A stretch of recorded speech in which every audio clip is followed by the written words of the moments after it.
नमस्कार। नमस्ते। हम बातचीत कर रहे हैं उपन्यासकार आलोचक रामचंद्र ओझा जी के साथ रांची से। अभी पिछले दिनों ही जो संदर्भ चल रहा है पटना रेजिडेंसी का और जिस तरह से घटनाक्रम हुआ है उसमें समाजवादी विचार से और लेखक भी हैं, कहानीकार भी हैं, प्रेम कुमार मनी। तो उन्होंने लेखक की नैतिकता को लेकर जो सवाल उठाया, उन्होंने फेसबुक पर एक लंबी पोस्ट भी लिखी और उसमें जो सवाल उठाए, तो प्रथम दृष्टया तो लगता है कि ऐसा नहीं होता है कि लेखक में दोहरा तीहरा कोई मापदंड होना चाहिए कि आप लिख कुछ और रहे हो और व्यवहार पक्ष आपका दूसरा और तीसरा है। एक दूसरा वर्ग यह भी है जो कि प्रेम कुमार मनी मानते हैं कि नहीं, यह लेखक का जो लिखता है वही उसको ऐसा दिखना चाहिए, माने व्यवहार पक्ष भी होना चाहिए।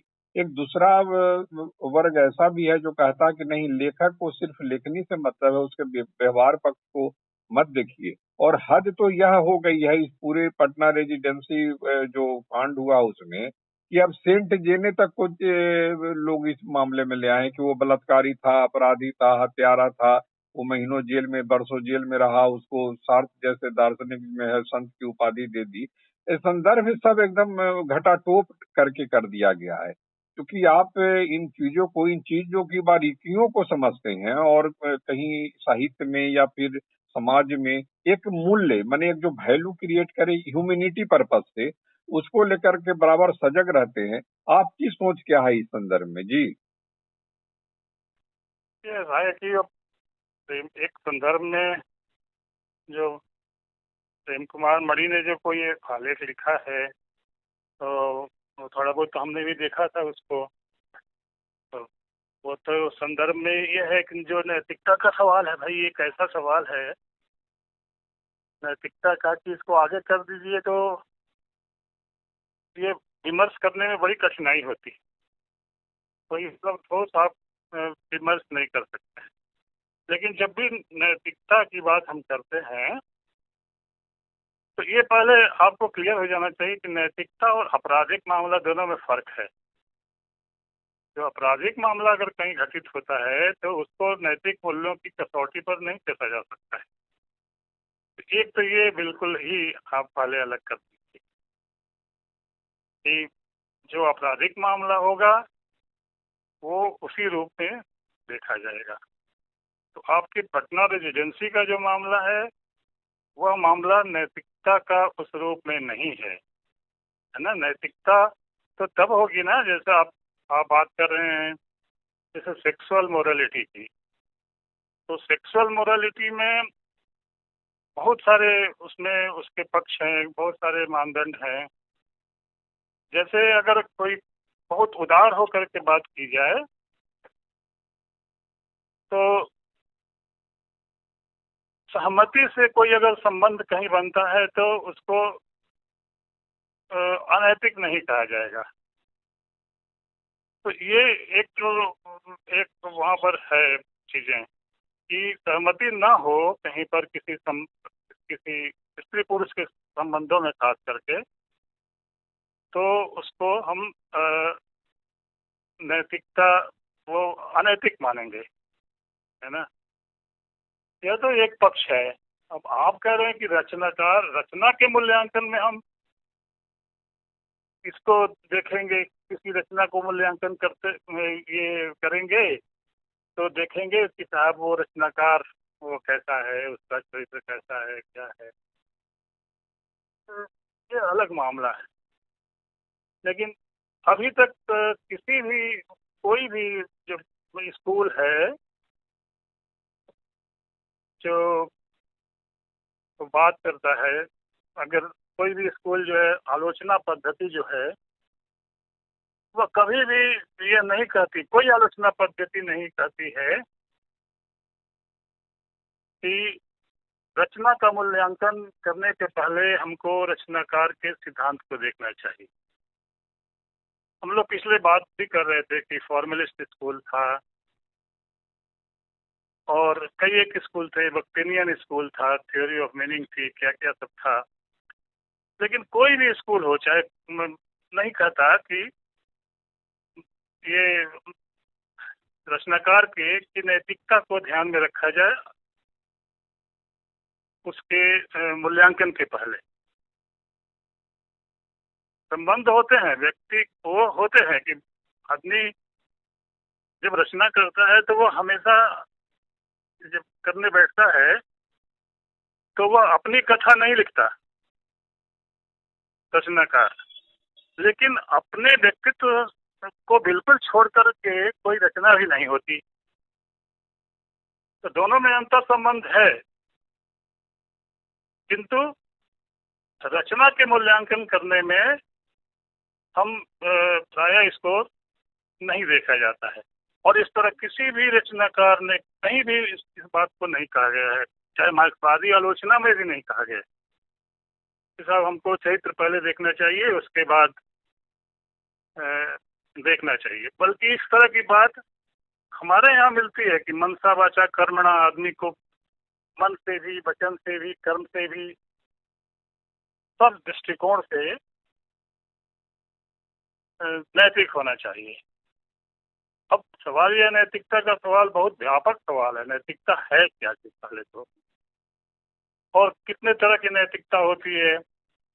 एक तो यूनिवर्सल, जैसे यूनिवर्सल नैतिकता होती है, सार्वभौमिक नैतिकता होती है, जैसे सब जीवों के प्रति दया करना। सबको जब अगर हम साथ करते हैं, केवल मनुष्य को ही नहीं केंद्रित करते, बल्कि सृष्टि के सभी प्राणियों को जब हम साथ लेके उनके प्रति दया, उनके प्रति करुणा को लेकर के चलते हैं, तब वहां से जो नैतिकता उभरती है वह सार्वभौमिक होती है। सार्वभौमिक भी होती है और सार्वकालिक भी होती है। अब एक नैतिकता में और औचित्य में या धर्म प्रणायता में, ये दोनों में फर्क है। कुछ नैतिकता जो है वो धर्म में है, वो कि जैसे कहीं कहीं में है कि किसी किसी धर्म में है कि साहब ऐसा करेंगे तो वो नैतिक कहलाएगा, ठीक है। तो ये जो प्रेम कुमार मणि का जो आलेख है, शायद आपने उसको पढ़ा होगा, आप अगर आपके सामने हो तो आप उसको देख भी लीजिए। उन्होंने एक जिक्र किया है चरनेस्टी का। चरनेस्टी कहते थे कि लेखक को जब भी कोई रचना किसी का मूल्यांकन किया जाए तो लेखक के चरित्र को भी देखा जाए, तो उसका चरित्र कैसा है। लेकिन मुझे नहीं लगता है का ही एक उदाहरण देते हैं, रूस का ही एक उदाहरण देते हैं चरित्र का ही। अगर इसको समझा जाए कि सोल्जेनित्सिन कहते हैं, वो कंसंट्रेशन कैंप जो होता था तो उसमें जो लेखक जाते थे तो उनको उस कैंप के बारे में जो है वो बताना पड़ता था कि किस तरह की यहाँ सुविधा है, किस तरह के कैदियों या निर्वासित कैदियों या जो वहाँ रह रहे हैं उनके साथ किस तरह की सुविधा दी जा रही है, किस तरह के अत्याचार किए जा रहे हैं। प्राय ऐसी बात कही जाती थी कि इस तरह के वहाँ पर वो यातना दी जाती है कि जिसमें लगभग लोगों की मौत हो जाए।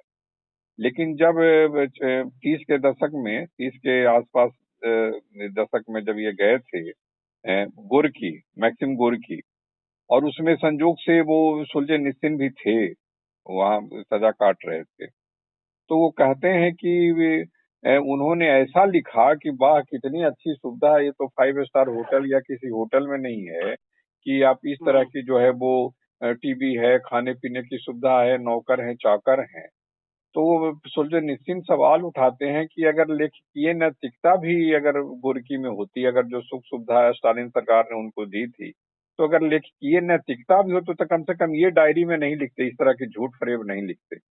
और वहीं से कहते हैं कि वहीं से गोर्की का स्खलन हुआ और उसके बाद गोर्की जो है दुनिया के नजर में, माने पाठकों के नजर में गिरते गए और गिरते चले गए। और वहीं से देखिए कि सोल्जेनित्सिन 1970-71 में शायद उनको नोबेल भी मिला था, उन्होंने अपने संबोधन में इस चीज को रखा था कि इतनी यातना के बाद उनके पास इस तरह से सच कहने की हिम्मत या साहस हुआ, और उन्होंने समझौता नहीं किया। लगातार सोल्जेनित्सिन यातना झेलते रहे, लगभग 1910 के आसपास उनका निधन हुआ, लगभग 90 साल उनको जीवन मिला। 1918 के आसपास उनका जन्म रहा। तो इसको अगर आप देखेंगे उदाहरण के तौर पर, तो किस रूप में देखेंगे? देखिए, वो उदाहरण उदाहरण तो वो अलग है, वो उसको आप ये फिर हम लोग भटक जाएंगे। जैसे बात कर रहे थे टर्नेस्की ने इस तरह से कहा है, तो ये ऐसा है नहीं कि ना, उनका कहने का मतलब ये था, ये सुलझनिसिन का, कि आप जो लिख रहे हैं, मदर लिख रहे हैं, और भी मेरा संघर्ष, देखिए मेरे बीच। यहाँ पर लेकिन इश्यू दूसरा है। यहाँ पर इश्यू ये है कि हम किसी रचना का जब मूल्यांकन करेंगे तो उसके चरित्र को देखेंगे या नहीं देखेंगे, यह बात है यहाँ पर जी ना। यहाँ पर सवाल इस दूसरे तरह का ये सवाल है ना। जी तो सवाल ये है कि मान लीजिए, अगर किसी लेखक को हम जानते हैं, यहाँ पर अभी समकालीन अवस्था में किसी लेखक को जानते हैं कि यह लेखक अमुक है, और उसके चरित्र को भी जानते हैं, तब तो यह संभव है। किंतु क्या आप सभी रचनाकार, जितने रचनाकार हैं, उनके चरित्र को जान सकते हैं? बहुत से लोग तो बहुत से लोग हैं जो सुपर स्टार निकलते हैं, उनके बारे में आप कुछ नहीं जानते। तो ऐसी स्थिति में क्या करेंगे आप? स्टिंग ऑपरेशन करेंगे उसको जानने के लिए। रचना के मूल्यांकन के पहले उनका स्टिंग ऑपरेशन कर लेंगे। और जो 50 साल 100 साल पहले के रचनाकार हैं, जो है भी नहीं, जो मर गए हैं, जिनके बारे में हमको कुछ भी ज्ञान नहीं है, तो उनकी रचना का मूल्यांकन करेंगे तो कैसे करेंगे? तो ये कठिनाई है ना कि रचना के मूल्यांकन के लिए रचना हमारे सामने है, हमारे सामने कोई रचनाकार नहीं रहता है, तो हम उसका मूल्यांकन, हम कठिनाई होगी इसमें, अगर हम करना भी चाहें तो नहीं कर सकते हैं ना। तो ये बात समझना पड़ेगा। जैसे मार्क्सवादी आलोचना में भी रचना में लेखक के व्यक्तिगत चरित्र को कहीं आधार नहीं बनाया गया है। उसमें यह कहा गया है कि जो रचना करता है लेखक, तो वह सामाजिक आर्थिक स्थिति को अच्छाया होती है। जो आर्थिक संरचना उसका है, उसी का वो सब कुछ वैचारिक रूप है जो वो लिखता है। लेकिन यह सिद्ध नहीं हो सका कि साहब जो रचनाकार लिखता है वह उसके सामाजिक स्थिति का प्रतिबिंब है। रचनाकार हमेशा उसका अतिक्रमण करता है, अपने चरित्र का अतिक्रमण करता है, सारी चीजों का अतिक्रमण करता है। रचनाकार जब रचना की स्थिति में जाता है, जब एक रचनाकार जब रचना के मूड में होता है, तो सारी स्थितियों को वो पार कर जाता है। और अगर मार्क्सवादी आलोचना का ही अगर आप ध्यान रखें कि साहब ये जो उसकी छाया होती है, तो अगर रचना केवल छाया है सामाजिक स्थितियों का, तो फिर रचनाकार का महत्व क्या रह गया?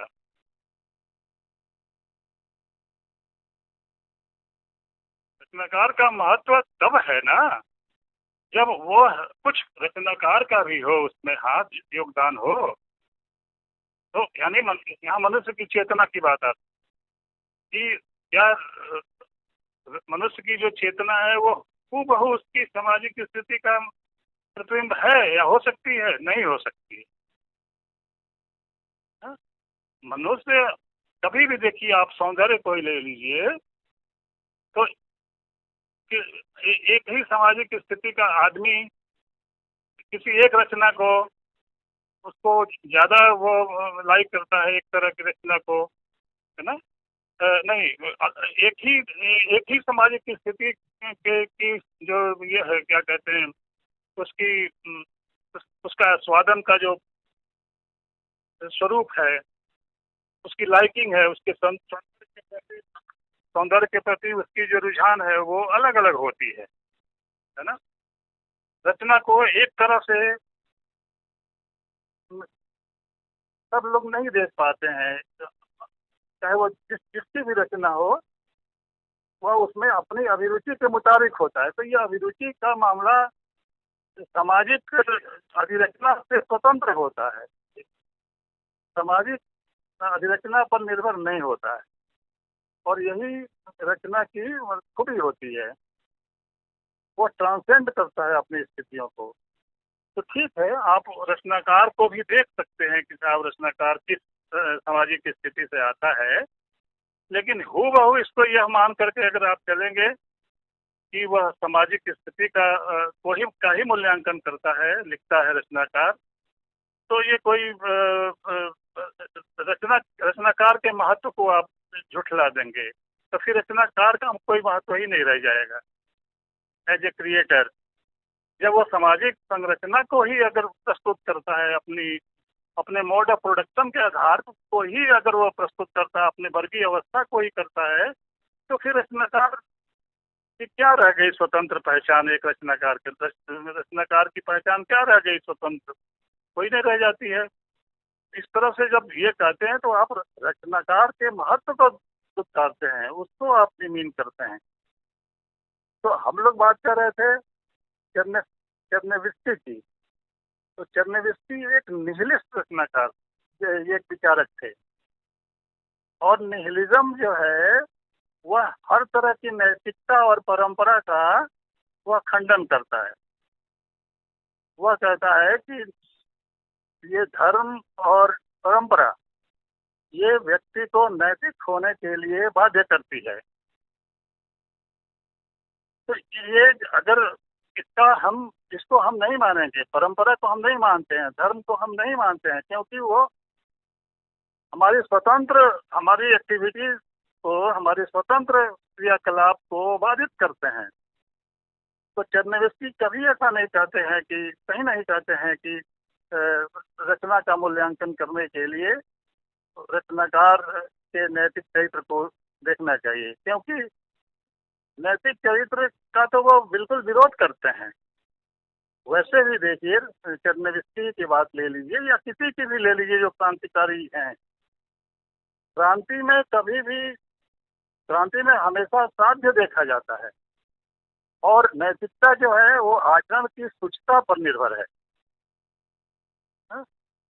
तो क्रांति साध्य की ओर इंगित है। जब व्यक्ति अपने साध्य की तरफ अपना ध्यान, केवल उसका निशाना इसी पर है कि हम अर्जुन की तरह कि हम कैसे तीर मारेंगे, मछली की आंख में कैसे हमारा तीर निशाने पर लगेगा, तो हम सारा सब कुछ भूल कर केवल साध्य की ओर देखते हैं। आचरण की शुद्धता पर नहीं देखता कोई क्रांतिकारी। अगर कोई आचरण की शुद्धता पर देखता तो कहीं नरसंहार नहीं होता। यही आरोप लगे थे इस पर। इवन मैक्सिम गोर्की ने भी आरोप लगाए थे वहां पर कि ठीक है, ये सब कुछ आप बदल रहे हैं, सामाजिक कार्यक्रम के बदलाव हो रहा है, सोशल रिफॉर्म्स हो रहे हैं, समाज बदल रहा है, लेकिन ये ब्लड से ये नरसंहार क्यों कर रहे हैं? तो ये कभी भी कोई क्रांतिकारी कभी आचरण की शुद्धता की बात नहीं करता है, कभी भी नहीं करेगा वो, क्योंकि उसके सामने केवल लक्ष्य होता है। आचरण की शुद्धता की बात वो करते हैं जिनके पास कोई सत्य सरीखा, कोई ऐसा कुछ नहीं होता कि हम जो जानते हैं या जो रास्ता हम तैयार कर रहे हैं वह बिल्कुल हमें सत्य की ओर ले जा रहा है। हम किसी सत्य की को स्थापित करने के लिए ऐसा कर रहे हैं, उनमें संशय नहीं होता है। किसी भी क्रांतिकारी को कोई संशय नहीं होता है कि हम जो कर रहे हैं वो का भला होगा या बुरा, ये संशय नहीं होता, भला ही होना है उसका। हाँ? तो ये जो है कोई भी क्रांतिकारी कभी भी नहीं करेगा। इसलिए यह सोचना कि चेरनेविस्की ने कहा कि साहब व्यक्ति को नैतिक होना चाहिए, न तो उनका जो वैचारिक जिस खेमे से आते थे, जिसको निहिलिस्ट कहते थे, रशियन निहिलिज्म के वो प्रवक्ता थे, और नहीं उनका क्रांतिकारी चरित्र। उनको जेल भेजा गया, फिर बाद में साइबेरिया में उनका निष्कासन हुआ था। अलेक्जेंडर दो शायद थे उस समय, तृतीय, तो उन पर हमला कुछ कराया गया था, असैसिनेशन की कोशिश की गई।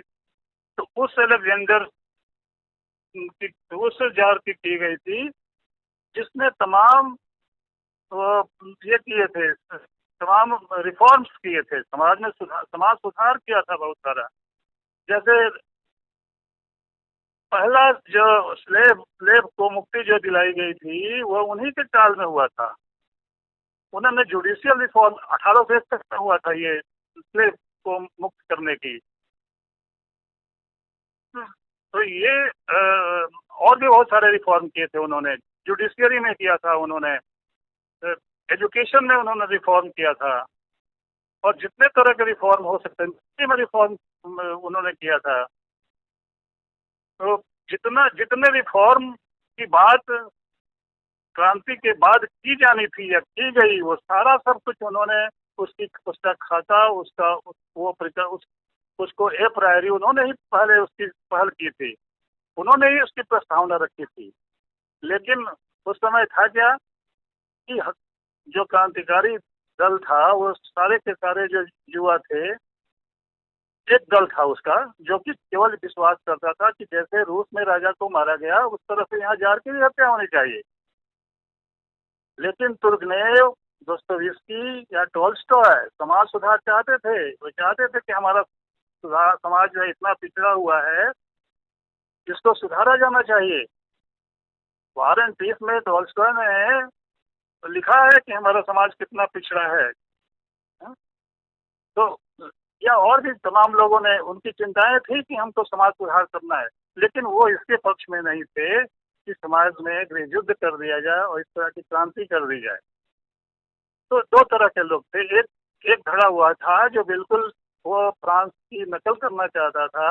वो चाहता था कि मैं जारसाई समाप्त कर दी जाए और वहाँ एक ऐसा जो कम्युनिस्ट रूल जिसको कहते हैं उसको स्थापित किया जाए, उसकी प्रतिष्ठा की जाए।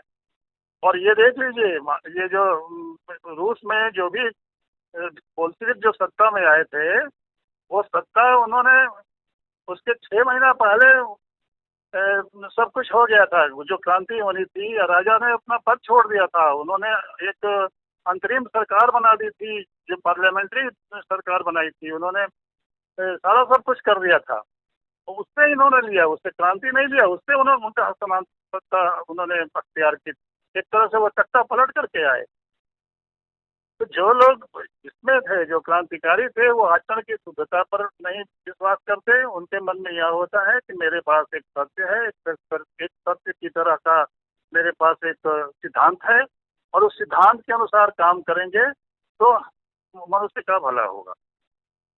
समाज सुधार सबको पसंद होता है, लेकिन नरसंहार सबको पसंद नहीं होता है। नरसंहार कहीं से भी नैतिक नहीं हो सकता, नैतिक नहीं कहला सकता। लेकिन इस तरह की, यह भी तो एक नैतिकता का ही पक्ष है। तो कहने का मतलब यह है कि ये नैतिक, अच्छा, जैसे हम लोग नैतिकता के बहुत सारे आयाम हैं। सत्यवादी होना चाहिए, हमें जो सत्य का हमें आग्रह होना चाहिए। लेकिन यह सत्य दूसरा सत्य है कि हम अपने आचरण में सत्यवादी होना चाहिए, सच बोलना चाहिए। किसी सच का हम कोई एक थ्योरी के रूप में किसी सच को नहीं ये करें और उस पर लागू करें, दूसरे के ऊपर आरोपित करें। इसीलिए गांधी ने कभी, और नैतिकता का सबसे पहला जो ये है, पहला बिंदु है, वो अहिंसा है। आप हिंसक भी हो और नैतिक भी हो, ये नहीं हो सकता है।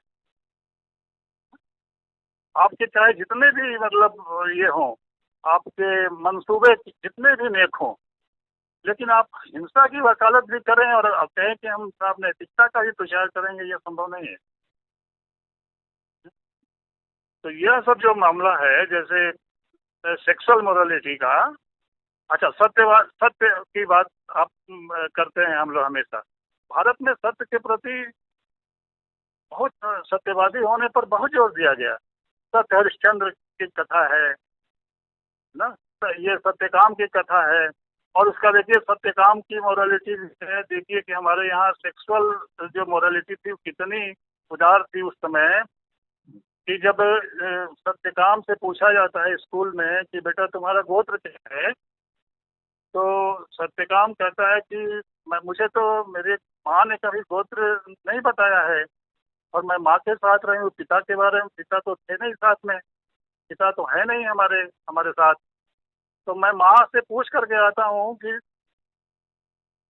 हमारा गोत्र क्या है। शिक्षक ने कहा ठीक है, जाओ पूछ करके आओ। सत्यकाम जाते हैं, माँ से पूछते हैं। माँ कहती है कि बेटा ऐसा है कि मैं तो रही परिचारिणी, मतलब मैं घर घर काम करती हूँ, इधर उधर परिचारिका का काम है हमारा, सबके घर काम करती हूँ। अब हमारे बहुत लोगों से संबंध थे, अब किससे आप पैदा हुए मुझे नहीं पता है, यही बात उनसे बता देना। अपने शिक्षक से वो आते हैं, सत्यकाम वो बता देते हैं, और वो किसी आधार पर उसका नाम सत्यकाम लिखते हैं वो, है ना। पहले जो भी नाम रहा हो, इसी आधार पर उन्हें सत्यकाम कहा जाता है। और ये सत्यकाम और संभवतः एक उपनिषद ही है इस तरह का, उपनिषद में इस कथा का वर्णन है। तो ये सेक्सुअल मोरालिटी पर थोड़ा सा बात करते समय हमको विचारना हो। आपराधिक मामले जो होते हैं सेक्स के, और वो अलग होते हैं। और ये जो सेक्सुअल जो कुछ कुछ एक्टिविज्म भी है, आप हमारे यहाँ देखेंगे कि जहाँ सहमति है, सहमति से जो जो संबंध बने हैं उसको एक्सप्लॉइट करके और व्यक्ति को सजा दे दी जाती है। ठीक है, बहुत से ऐसे मामले हैं जहाँ सहमति से संबंध बनते हैं, लेकिन बाद में जो महिला है वो कहती है कि नहीं साहब, ये इन्होंने हमारा शोषण किया। तो सहमति से संबंध बना था, उस हिसाब से आप उसको नैतिक कहेंगे, लेकिन आप उसको आजीवन कारावास दिलवा देते हैं या कुछ और करवा देते हैं, यहाँ तक कि फांसी भी हो सकती है। लेकिन कुछ मामले ऐसे हैं जो बिल्कुल ही कोई ना सहमति है ना कुछ है, और वो जोर जबरदस्ती का मामला होता है, चाहे वो बिल्कुल उसमें वो सफल हो या न सफल हो या केवल प्रयत्न भर हो, लेकिन इसको नजरअंदाज कर दिया जाता है जिसके इसलिए कि व्यक्ति रसूखदार होता है, उसके कुंबे जो होते हैं वो रसूखदार होते हैं, तो उसको नजरअंदाज कर दिया जाता है।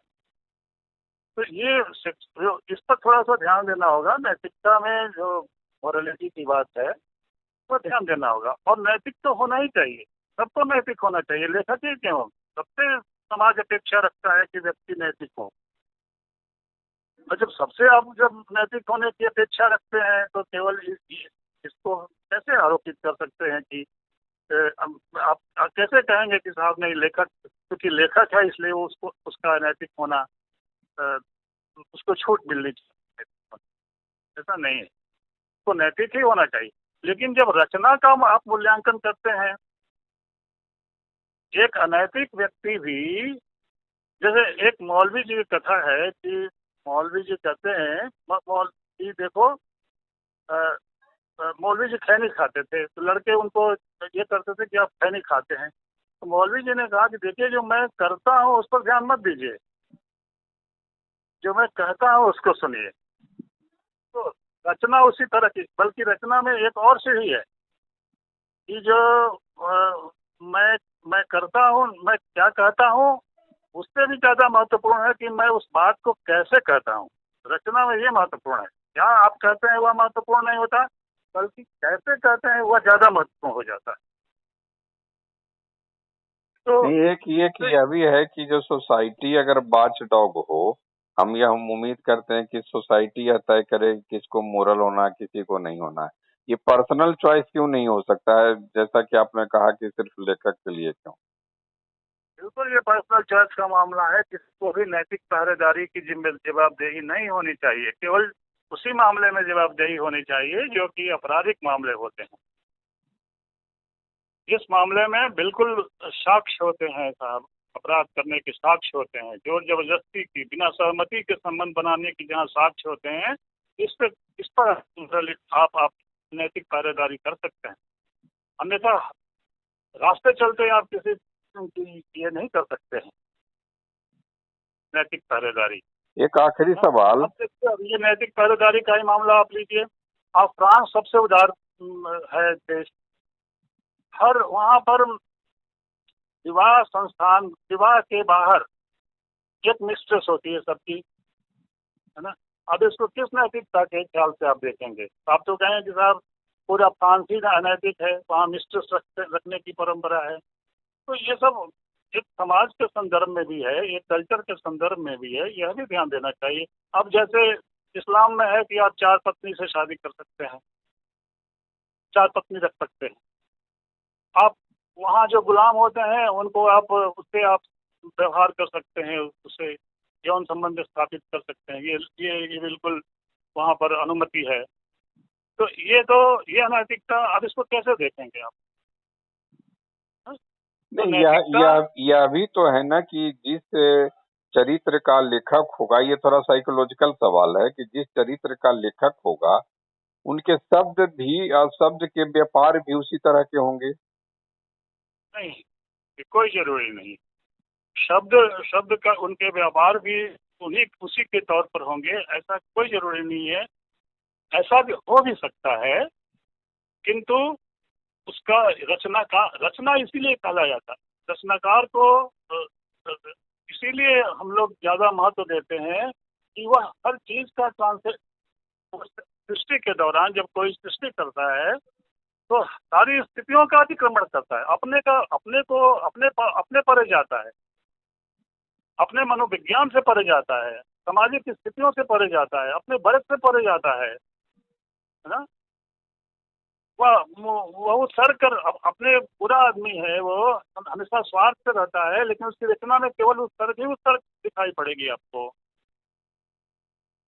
तो ये रचनाकार को उस रूप में नहीं देखा जाना चाहिए। हाँ, ये प्रभाव पड़ सकता है रचनाकार का, जैसा जैसा रचनाकार होगा वह उस रूप में भी हो सकता है। लेकिन बहुत से ऐसे रचनाकार मिलेंगे जिन्होंने जिनकी रचनाएं उनकी रचनाओं में उनके आचरण का कोई प्रभाव नहीं है ना। और यदि हम इस तरह से अगर हम प्रभाव देखने लगेंगे ना रचना में, तो हमें बहुत सारी कृतियों को पढ़ना क्या हमको फेंक देना पड़ेगा, है ना। अब आपको ऐसे उदाहरण मैं देता हूँ, यदि मान लीजिए आप उदाहरण मैं मार्क्स से देता हूँ। मार्क्स की 2 बेटियां एलेनोर और लौरा, दोनों ने आत्महत्या किया। अब आप इतना कम्युनिस्ट मैनिफेस्टो उन्होंने लिखा, कैपिटल लिखा उन्होंने, साइंटिफिक सोशलिज्म उन्होंने दिया, कहा कि साहब आर्थिक चीज ही बहुत महत्वपूर्ण होती है और सब कुछ होता है। लेकिन क्या हम कभी जानने की कोशिश करते हैं कि साहब एलेनोर और लौरा ने क्यों किया, आत्महत्या क्यों किया? हम कभी पड़ताल करते हैं कि मार्क्स उनकी नौकरानी से क्या संबंध थे? नहीं करते, क्योंकि वहां पर वो दूसरे तरह उनकी रचना में उसका प्रभाव नहीं देखते हैं। तो वो एक तरह से कहिए कि वो ट्रांसेंड करते हैं। और मार्क्स का जो अगर आप दैनिक जीवन ही देखेंगे तो आपको मार्क्स के सिद्धांत के बहुत सारी चीजें जो हैं, जैसे उनका था कि साहब सब कुछ अर्थ के ऊपर डिपेंड करता है, सारे संबंध उसी पर डिपेंड करते हैं, प्रेम संबंध भी उसी पर डिपेंड करता है ना। तो लेकिन जेनी ने कहा कि कम से कम मैंने तुमसे प्यार इसलिए नहीं किया कि हम तो तुमसे सामाजिक स्थिति में भी बहुत ऊपर थे। हमने तो इसलिए नहीं किया, हमने प्यार किया इसलिए नहीं कि हमने वर्गीय चेतना से प्रभावित होकर प्यार नहीं किया हमने। तो ये तुम कहते हो कि सारे संबंध ये लेन देन वाले डिमांड और सप्लाई से चलते हैं, ऐसा नहीं है, है? तो इन सब ऐसी चीजें हैं, इतनी गंभीर चीजें हैं, नैतिकता वाले सवाल हैं या रचना के मूल्यांकन का सवाल है। ये सब इतने गंभीर सवाल है, इस पर गंभीरता से विचार करना चाहिए हमको। केवल कहीं प्रभाव में आकर के हमें कहीं एक लाइन कहीं से देख लिया और उसके आधार पर अपनी एक मंशा को प्रतिपादित करने के लिए, समकालीन मंशा को प्रतिपादित करने के लिए किसी को कोट कर देना और गलत ढंग से कोट कर देना, तो ये सब बहुत अच्छी बात नहीं है। हा? तो मैंने बताया आपको कि जो व्यक्ति नैतिकता के को मानता ही नहीं है, निहिलिस्ट है। उसको निहिलिस्ट को इसीलिए निहिलिस्ट कहा जाता है कि वो किसी नैतिक मूल्य को नहीं मानता। तो आप उदाहरण दें कि साहब वो नैतिकता की वकालत करते हैं रचनाकार से, तो ये कैसे विरोधाभास नहीं है? तो इस तरह के तमाम विरोधाभास हमको देखने को एक मिलते अंतिम हैं। उदाहरण देकर के हम लोग अपनी बात खत्म करेंगे कि हम हिंदी से उदाहरण इसका लेते हैं कि जिस तरह का लेखन जैनेन्द्र ने किया सुनीता और त्याग पत्र में, प्रेमचंद ने उसकी काफी आलोचना की थी। प्रेमचंद ने कहा था कि लेखक का सरोकार जो होता है वो कहीं न कहीं नैतिक के स्वरूप से उसको बांधता है और जिस समाज में रहता है वो सरोकार और उसकी सामाजिकता ही केंद्र में माने हो तो बेहतर है लेखन के लिए, जिसको लेकर के आप लिखते हैं। जैनेन्द्र ने इसको माना या नहीं माना, लगातार वो इस तरह की बात कहते रहे। अंत में जब प्रेमचंद के निधन के बहुत अरसे बाद 60 और 70 के दशक में कहा उन्होंने, जैनेन्द्र ने कहा, प्रेमचंद से उन्होंने कोई सीख तो नहीं ली लेकिन उससे आगे भी बढ़ गए कि पत्नी के बाद एक प्रेमिका भी होनी चाहिए। इस पर खूब बहस चली। तो कैसे उनका विकास हुआ था ये उनके चरित्र और नैतिकता पर निर्भर करता है। प्रेमचंद की नैतिकता और प्रेमचंद के सरोकार हम देख चुके। अब उसके बाद भी उदय प्रकाश की तरफ आते हैं तो उदय प्रकाश के लेखन में और उनके चरित्र में भी जो दिखता है तो ये लगता है कि लेखक अपने ढंग से सरोकार भी तय करते हैं और नैतिकता भी करते हैं। जी, आखिरी टिप्पणी। इस तरह के सरोकार जो है वो सरोकार, और ये सरोकार का मामला ही, लेखन जो है हमेशा सरकार से निष्क्रिय लेखन होता है। उससे लेखन को सरोकार, उसमें सरोकार सिद्ध हो, भले हो जाए किसी का, रचनाकार कोई सरोकार लेकर के नहीं लिखता।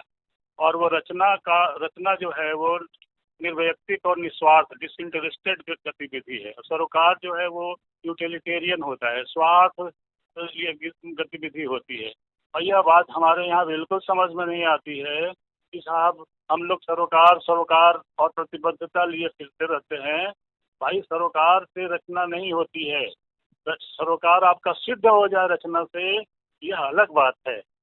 रचना इससे स्वायत्त होती है। शब्द है भाई, ग्रीक के जमाने से है कि उसके लिए शब्द है डिसइंटरेस्टेड कहते हैं।